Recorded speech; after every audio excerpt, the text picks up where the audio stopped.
Let me make sure.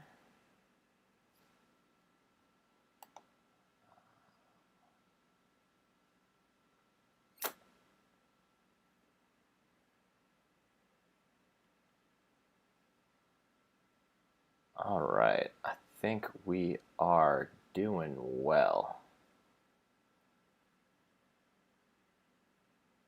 Let's see, can anyone hear me?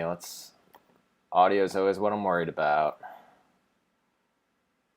For some reason it's not coming through on my phone.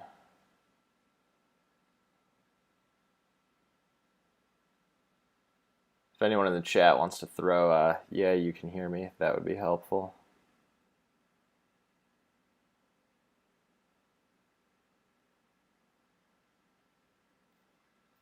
Maybe, maybe not.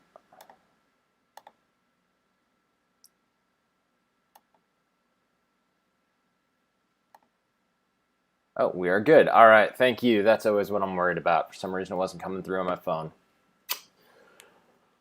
All right, so tonight we are talking about zone option. I know a lot of people have been curious about the play, asking about the play.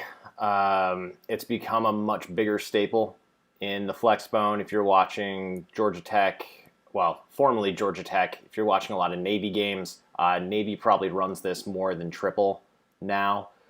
I feel a little, I don't know, guilty, I guess. It took me a while before I really learned about this play and figured it out.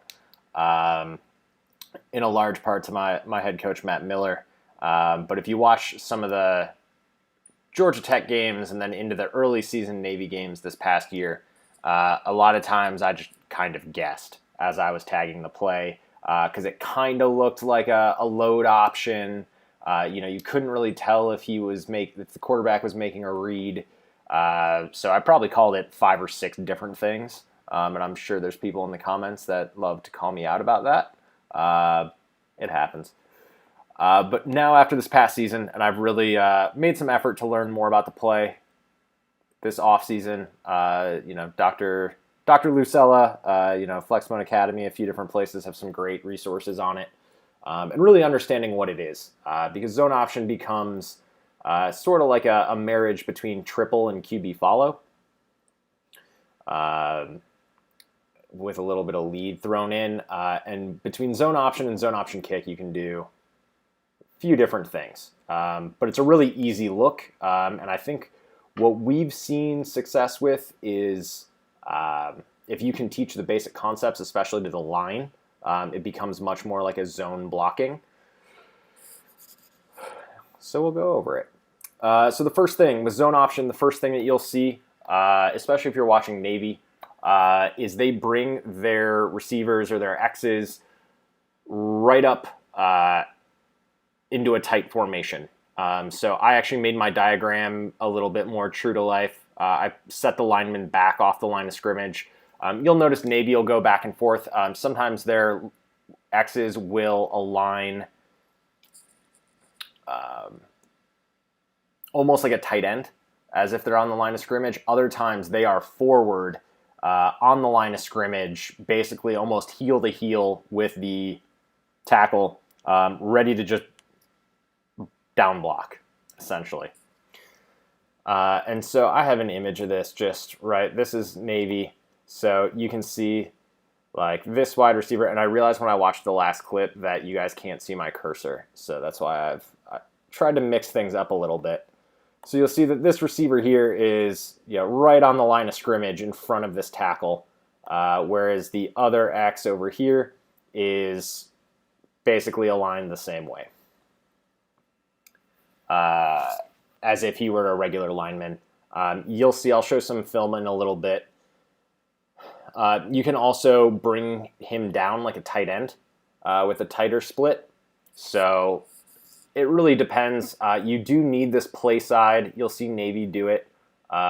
Bring the X's in on both sides just so they're not giving away what direction they're running. But that's the first step.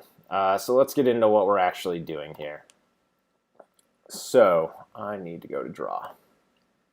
Perfect. Let's do it in red. Let's see if I can.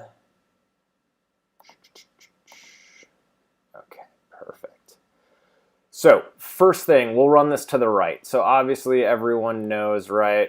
We're going to go in motion here. He's going to get into pitch relationship. On the snap of the ball, first things first. Well, actually before the snap of the ball. So if this were triple, right? We have our dive key or our handoff key or number 1 here.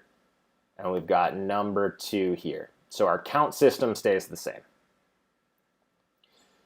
First rule is your X or your receiver is down blocking number 1. Big problem or a big issue happens if number 1 gets penetration. So depending on how big, strong, athletic your A-back is, he should not be firing out at like a 45-degree angle. He should almost be coming straight down the line and just ear-holing number 1 and not allowing him to get penetration. Ideally, your tackle probably has a head up and keeping an arm on him so that he doesn't shoot that gap.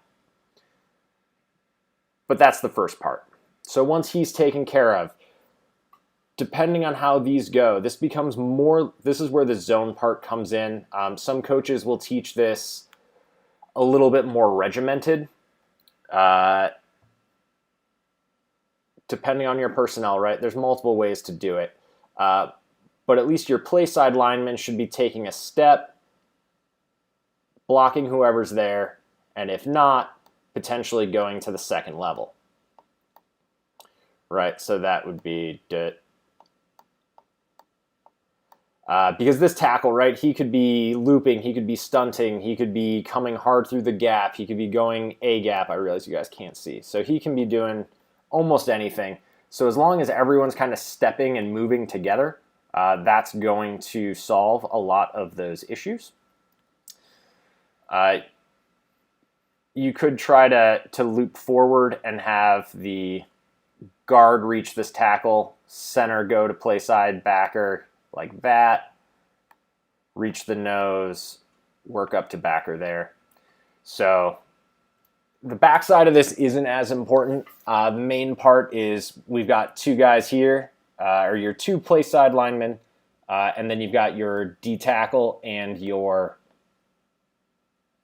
play side linebacker. So 2 for 2, however those 2 can make the block, that's what we're looking for. Defense has 12 on the field. Man, I really should not do this while well, I probably shouldn't admit this, but probably should have been focusing on work earlier today and not this. So let's pretend, right? What was I trying to do? I think I was trying to do a 4. I was trying to do a 3-4. That's what I was doing. Okay, sorry. Brain's a little slow. Yeah, we'll just do this. 3-4, we'll call him. We'll put him down here. We'll go 3-0-3. Okay, hopefully now that makes a little bit more sense. Trying to block 12 guys would have been difficult. So, we've got our end block on 1. Once that happens, our backer here is 2. He is the pitch. So in this scenario, what we'll do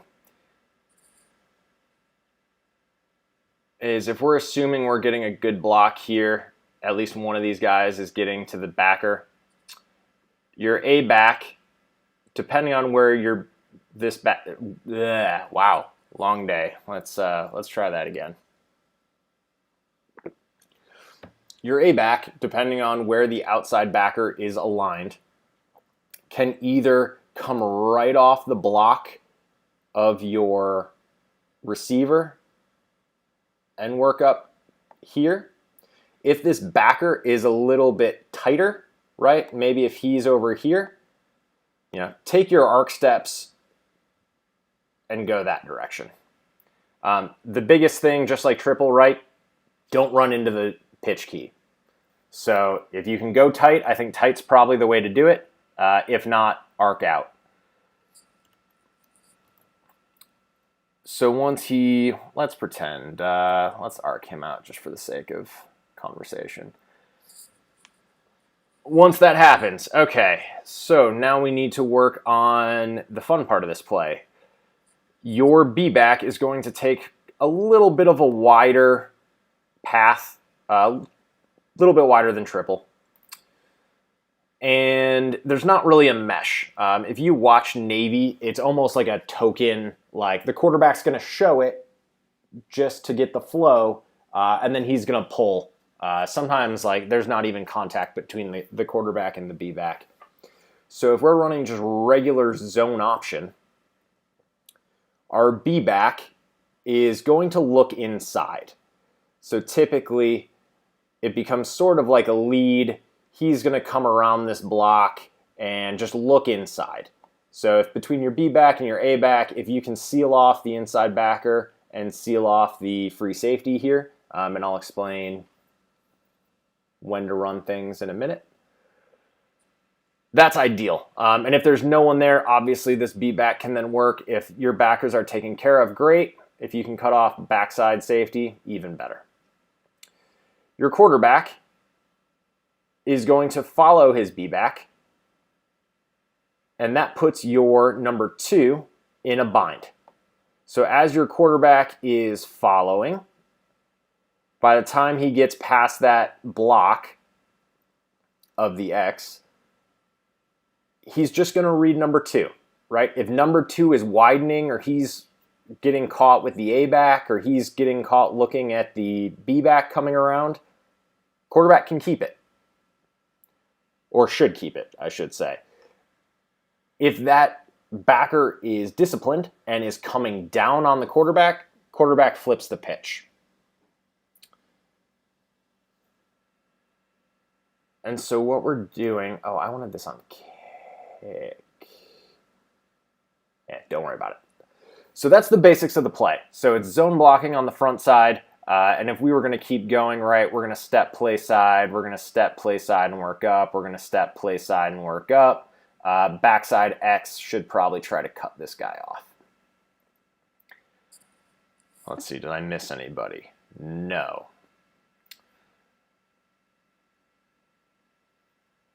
So I'll show you, well, then let's talk about kick. We'll talk about kick and then we'll show a little video.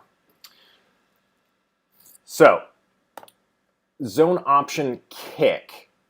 So you'll notice I've got zone option here against a 2 high look, and I've got zone option kick here against a 1 high look. And I believe, yeah, so cover 3, I want zone option. I did that wrong. I actually want these flipped, and that's my fault. Again, trying to do too much. So you can tell on this slide I already have an extra defender, so let's clean that up right away. So I want to run kick against 2 high, and I want this to be 2 high. Okay, sorry. Got to think through this before I screw anything up. So let's go there. We'll make this another quick 3-4. Wrong one. Let's go there. 3.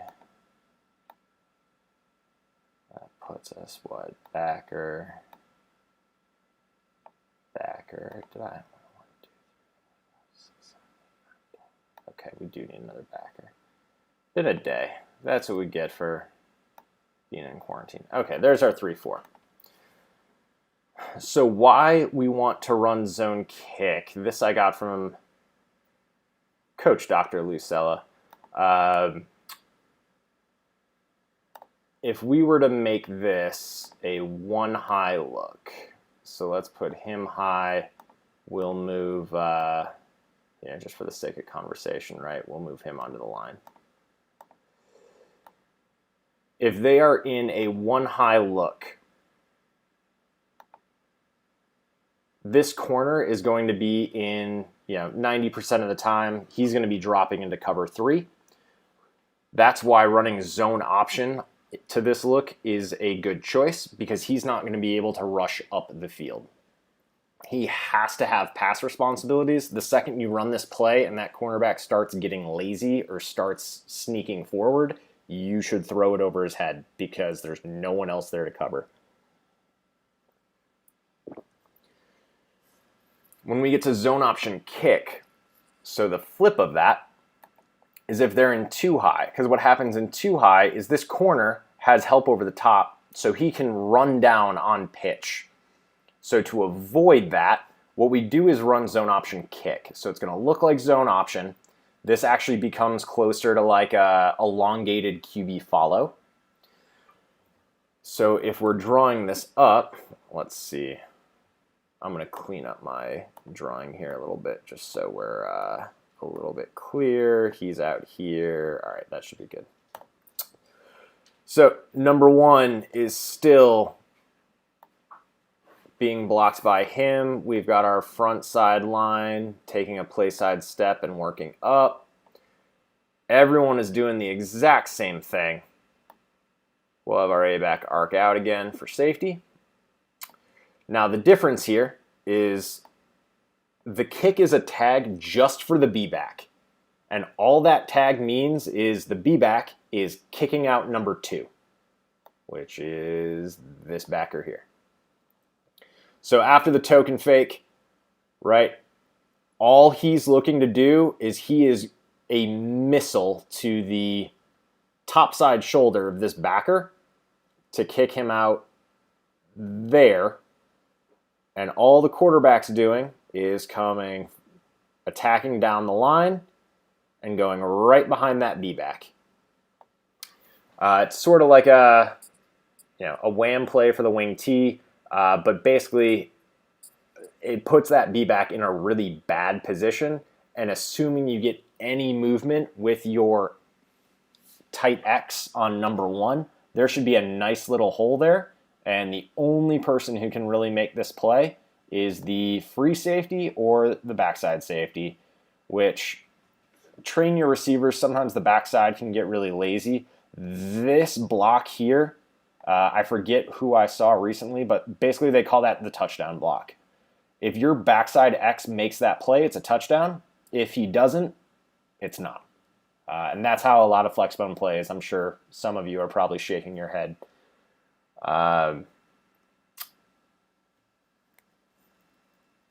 Let's see, was there anything else I was going to talk about here?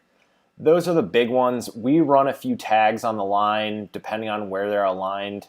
We saw a lot of odd fronts last year when we ran this. So making sure we knew whether it was, if we needed to double number 1, right? Some of the defensive ends we play are, low D1 caliber talent that can't be blocked by a receiver one-on-one. And we don't have very big receivers. At least last year we didn't. So that's an important point. Now, what I wanted to show you, if I can do this fancily, let's try this. So if I go full screen here, and then I want to go to this, and I want to transition. All right. So hopefully, if this goes right, we should be in huddle with a full screen. What we have here is zone option. This is actually going to be a zone option kick to the left. So you'll notice, let's see, I can annotate, I'm in huddle. So here's our tight receiver. He was a good enough kid, we could run him down, run him like a tight end. And what happens is you'll notice that they're actually keying our A-back here. So this backer is reading our A-back, and he winds up getting so wide that this play opens up. Probably not as, I don't think we were even expecting it. It probably should have been a bigger play, but I can run this. And I'm not sure. I'm hoping this comes through on stream all right. I'm going to play this in slow motion just to see if maybe that helps at all. So you'll see that our B-back is looking to kick, but that guy just keeps widening. This backer just keeps widening out. And luckily, our B-back was smart enough to not go block him and just turn up for the next guy. So that's one thing that can happen. I believe I have one more. Actually, let's see. Can we get a tighter view of this? Let's try that. This should still be the same thing.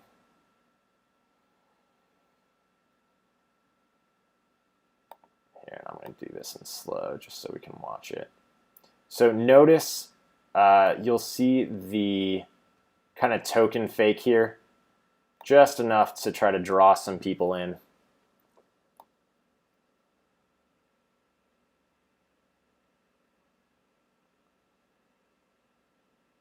Our quarterback was smart enough. He saw how wide it was. He probably could have gone more north and south there, but I think he saw end zone and just got excited, which is good. And let's see here. So if we were going to draw this up, we've got a block there. Step down, play side. Step down, play side.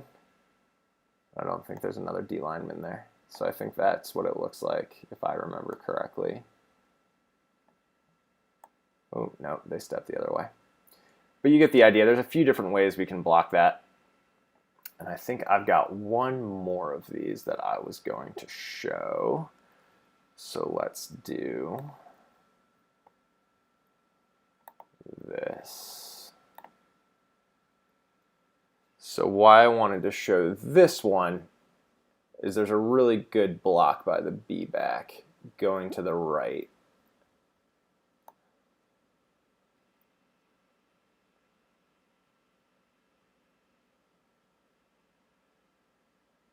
So as we go down, right? So, interesting, I forget how we blocked this.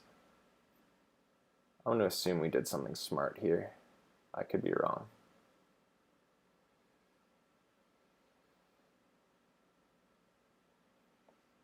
Yeah, perfect.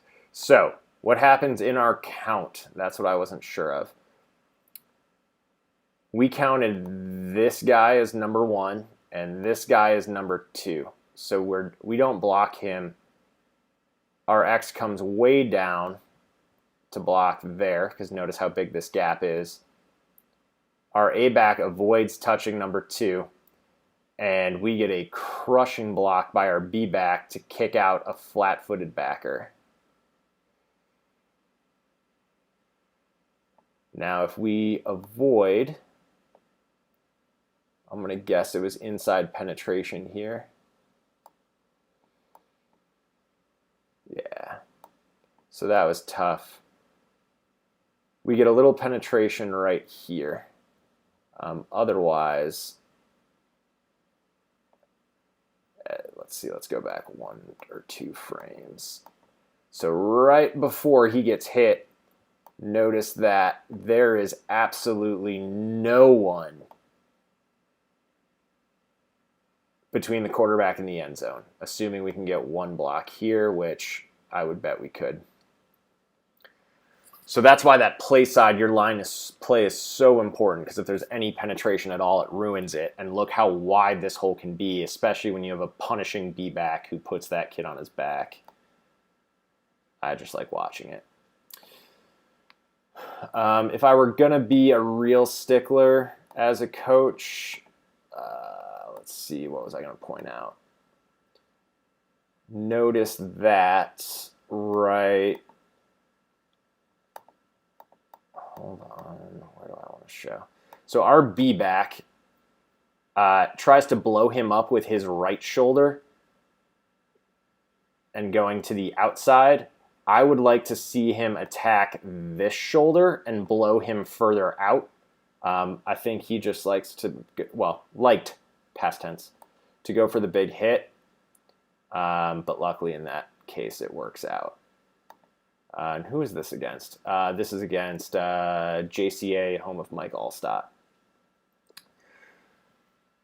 So those are the big things about zone option and zone option kick, when to run them, Again, look at what that cornerback is doing, if he has deep responsibilities or not. If he has to drop, you can run zone option. If you're worried about that corner fill, corner force, you run zone option kick. Let's see what we've got on, let's see, looking at the comments, talking about some CFL. I would have to do some studying on CFL. I will fully admit, probably not as well versed as I could be. Oh,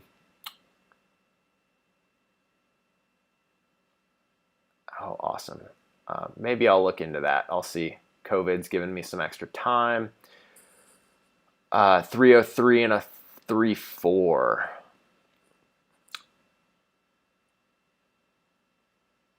So, okay, two good questions here. I think they're worth talking about. Let's go back to this scene. Oh, did I not get... Oh, I'm hoping you guys could see. I thought I hit that right. Let's transition.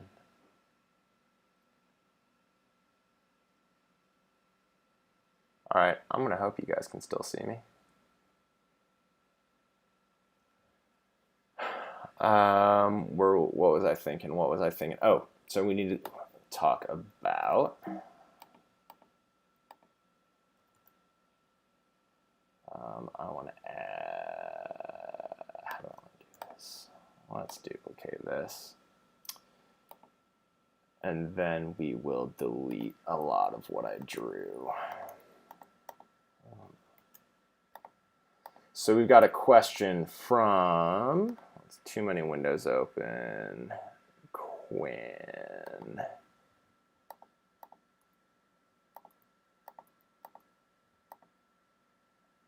All right, let's 1, 2, 3, 4, 5, 6, 7, 8, 9, 10, 11. Okay, so we only need one backer there. All right, so who does the wide receiver block if it's a 3-0-3 front and a 3-4? So let's go a true 3-0-3. Oh, so if it's a true 3-0-3, oh, sorry, excuse me. I did that as a 4. 3-0-3, sorry. Jesus, it's been a long day. So if it is a true 3-0-3, and this would be if you're going like a tight formation. That's a really interesting point. How would I run this play if I were going to do this against a tight front?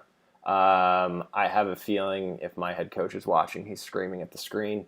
So what would we do here, right?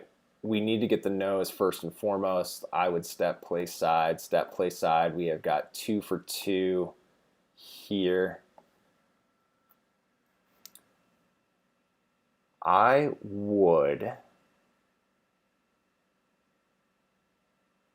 Let's see, and this is cover 2, so you could run zone. You would want to run zone option against this. I think I would probably release to backer. I'd probably give some type of tag to make that guy know that number 1 is actually shifting back here. Because then what you can do is just release him there.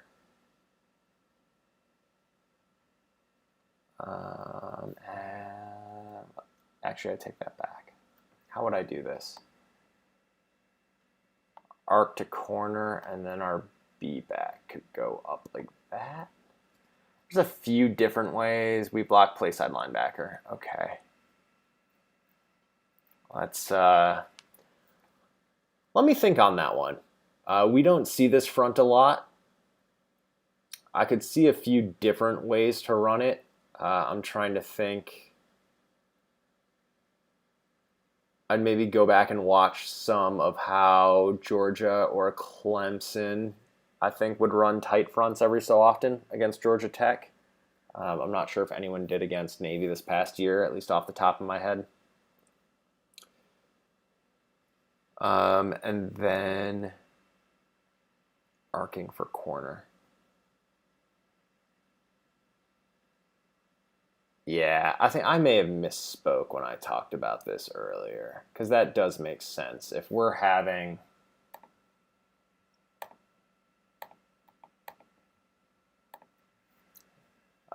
so let's not make this a tight front. Let's go back to a slightly more traditional. So we'll kick him out. We'll kick him out. So if I'm doing this, I'd want to come down. I'm leaving him unblocked.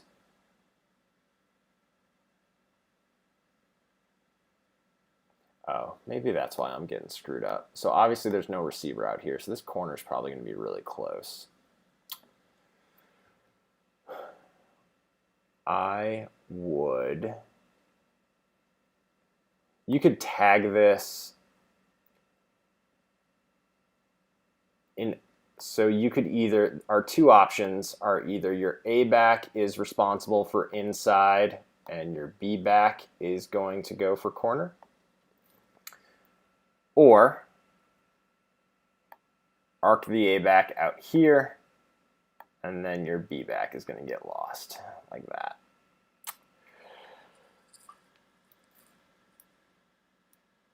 The big thing why I think we're seeing teams go to zone option, similar to how I just drew it up, the numbers are good and you can tag it a few different ways.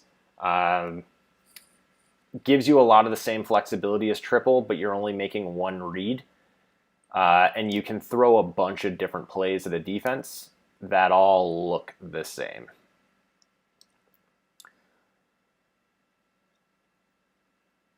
So those are good questions. I'm looking to do...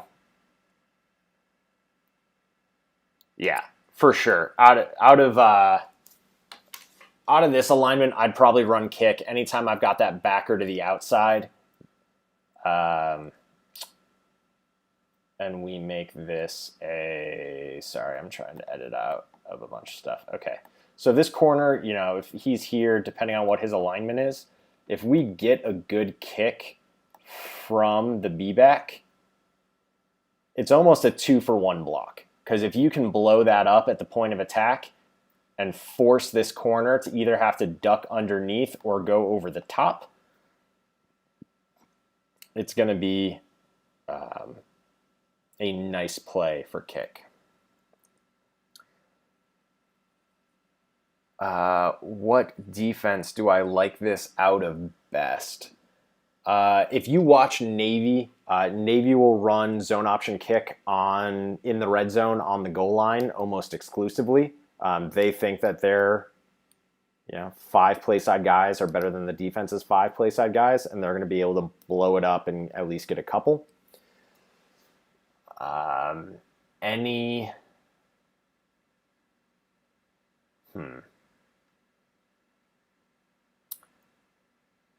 So this is both an easy or a hard question for what defense, because if teams are running a traditional defense that is predictable, that is probably my favorite defense to run it against. However, anyone that's coached in this offense knows very rarely do you see a normal standard base defense, especially if teams are going to start stunting or gap exchanging. That's when things get tricky. I do like zone option against teams that are stunting because it's very easy to catch them in a lane. And by stunt, right, if they're trying to do something tricky here where, I don't know, right, like the end comes outside and the backer tries to come inside. If everyone's just zone blocking forward, that's going to be helpful. So I think that's really a lot on zone option. I know this is my goal this season, is to get better at this play and just understand it and when to run it, how to run it. So I'll keep you updated. I need to go back and probably watch some Navy film. And I definitely, now I'm curious on the 303, how this has been blocked. All right, well, I don't see any more questions. I appreciate you guys hanging out. The video will be posted. As always, let me know what you think in the comments. And with COVID and whenever my wife's working, I'm always happy to hop on and record something. So if there's anything specific you want to see, specific looks, just Q&A, let me know, and I'm happy to get something scheduled. Otherwise, have a good Thursday, have a good weekend. And we just went to, I think, our first phase of reopening in Illinois. So hopefully, I was depressed after this past Monday. We were supposed to start camp, but can't. So hopefully we're all back on the field soon. And I will talk to you guys later. Peace.